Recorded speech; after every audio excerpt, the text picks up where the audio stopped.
வணக்கங்க. நாம் இன்னைக்கு ரொம்ப ஈஸியா ஜாங்கிரி நம்ம வீட்ல எப்படி செய்றதுன்னு பார்க்க போறோம். ஜாங்கிரினா எல்லாருக்குமே பிடிக்குங்க. இந்த மாவோட ப்ரிப்பரேஷன் எப்படின்னு தெரியாதுங்க. அதனால செய்ய தயங்குவாங்க.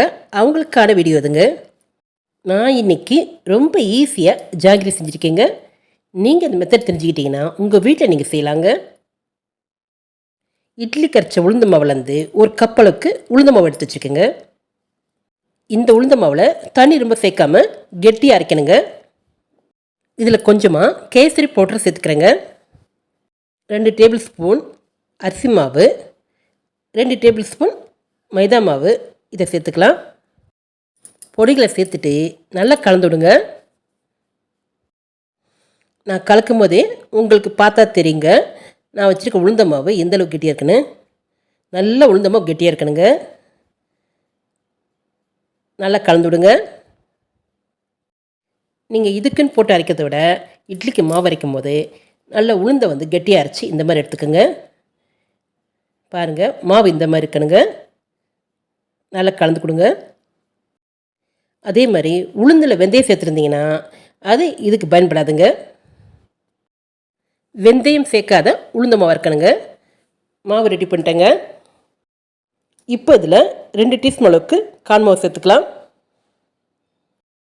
ஆக உளுந்த மாவோட 2 டீஸ்பூன் மைதா மாவு, கான் மாவு, அரிசி மாவு சேர்த்துருக்கோங்க. எல்லாத்தையும் சேர்த்து நல்லா கலந்து விடுங்க. இது கிட்டத்தட்ட வடைக்காட்டுற மாவு மாதிரி கெட்டியாக இருக்கணுங்க. தெரியுதுங்களா? இந்தளவு கெட்டியாக வரணுங்க. இந்த பாயிண்ட்டை இங்கே எதுக்கு சொல்கிறேன்னா, உளுந்த மாவு இந்தளவு கெட்டியாக இருக்கணுங்க. அதாவது தண்ணி சேர்க்காம பொங்க பொங்க மாவு இருக்கணுங்க. இந்த மாவை நல்லா ஒன்றா அடித்து கலந்துக்குங்க.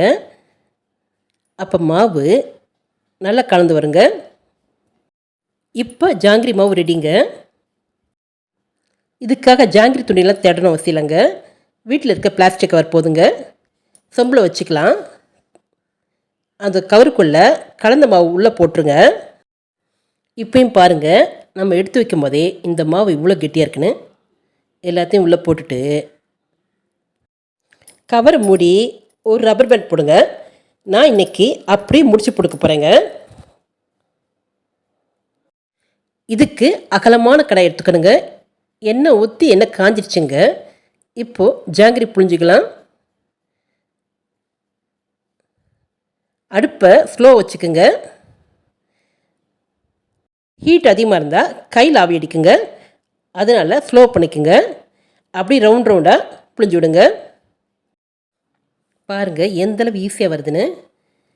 நீங்கள் 1 2 புளியும் போது முதல்ல கஷ்டமாக இருக்கும் போது தெரியுங்க. அப்புறம் புளியும் போது சரியாக வந்துடுங்க. பழக பழக சரியாக இருக்குங்க. நான் வச்சுருக்க இந்த எண்ணெய்க்கு ஒரு 7 ஜாங்கிரி புளியலாங்க. ஒன்று ஒன்றா புளிஞ்சிக்கலாங்க. 1 2 மிஸ் ஆனாலும் கவலைப்படாதீங்க, புளிஞ்சு விடுங்க.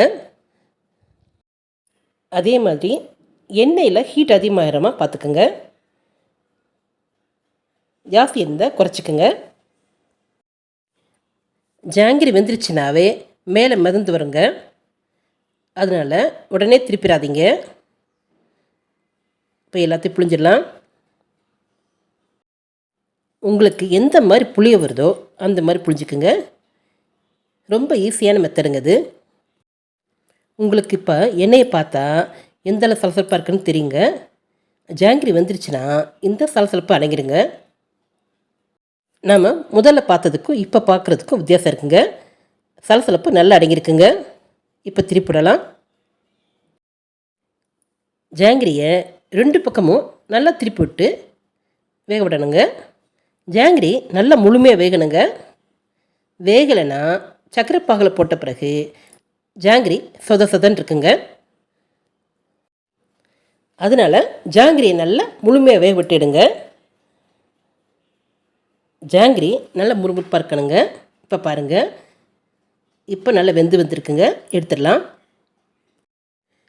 இந்த மாதிரி ஜாங்கிரி நல்லா வெந்து வரும்போது சர்க்கரை பாகில் போட்ட உடனே நல்ல சர்க்கரை பாகு உறிஞ்சி ஊறி வருங்க. ஜாங்கிரி சூடாக இருக்கும்போதே பக்கத்துலேயே சர்க்கரை பாகு ரெடி பண்ணி வச்சுக்கோங்க. உடனே சர்க்கரை பாகில் போட்டுருங்க. அதே மாதிரி சர்க்கரை பாகு எப்படி இருக்குன்னு கேட்டிங்கன்னா, பாகு நல்லா கரைஞ்சி கொதி வந்து நம்ம குலோப் ஜாமுனுக்கு வைப்போம் இல்லையா, அந்த மாதிரி பிசு பிசுன்னு அந்த பதத்தோடு இருக்கணுங்க. ஒரு கம்பி பதம் வரக்கூடாதுங்க. கரெக்டாக சொல்லணும்னா அந்த பாகு பிசு பிசுப்பாக இருக்கணுங்க. இப்போ எடுத்து அந்த பாகில் போட்டுடலாம். எடுத்த ஜாங்கிரி பாகில் உருட்டுங்க. இப்போ அடுத்த செட் புழிஞ்சிக்கலாம். இப்போ எண்ணெயை ஃபுல்லாக வச்சிடாதீங்க, ஹீட் அதிகம் இருக்கக்கூடாதுங்க. அப்படியே மாவை புழிஞ்சு விடுங்க. பாருங்கள், மாவு ப்ரிப்பரேஷன் உங்களுக்கு சரியாக இருந்தால் ஈஸியாக அப்படியே வருங்க. உங்களுக்கு பார்த்தாவே தெரியுங்க.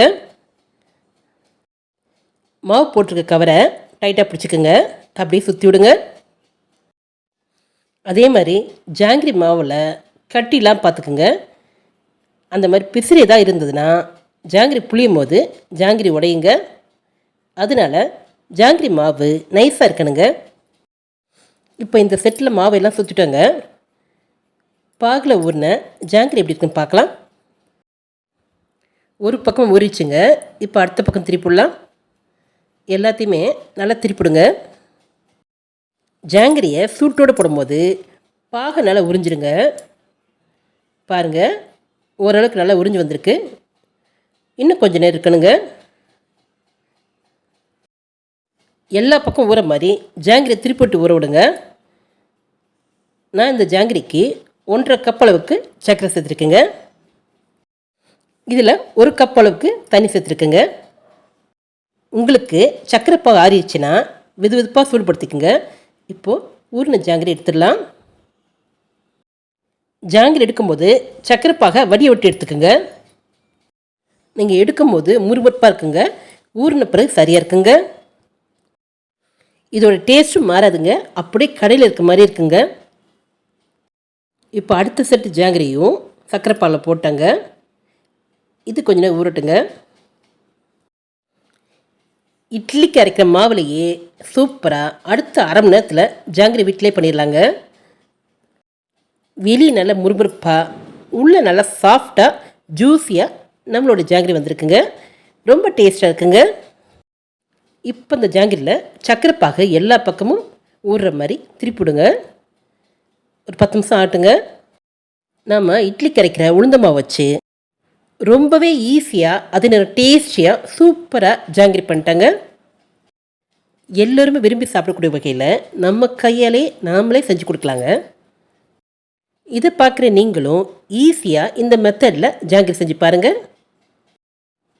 ஓகேங்க, நீங்களும் செஞ்சு பாருங்கள். இப்போ இந்த ஜாங்கிரி எப்படி வந்திருக்குன்னு பார்க்கலாம். பாருங்கள், ஜாங்கிரி நல்லா ஊறி வந்திருக்குங்க. நல்ல ஜூஸியாக இருக்குங்க. ஓகேங்க, ஜூஸியான டேஸ்டியான ஜாங்கிரியை நீங்களும் செஞ்சு பாருங்கள். செஞ்சு பார்த்துட்டு எப்படி இருக்க சொல்லுங்கள். மறக்காமல் சப்ஸ்கிரைப் பண்ணுங்க. இந்த வீடியோ உங்களுக்கு பிடிச்சிருந்தா உங்கள் லைக்ஸையும் கமெண்ட்ஸையும் கொடுங்க, ஃப்ரெண்ட்ஸுக்கு ஷேர் பண்ணுங்க. இதே போல் மற்றும் ஒரு வீடியோவில் சந்திக்கலாம். நன்றி.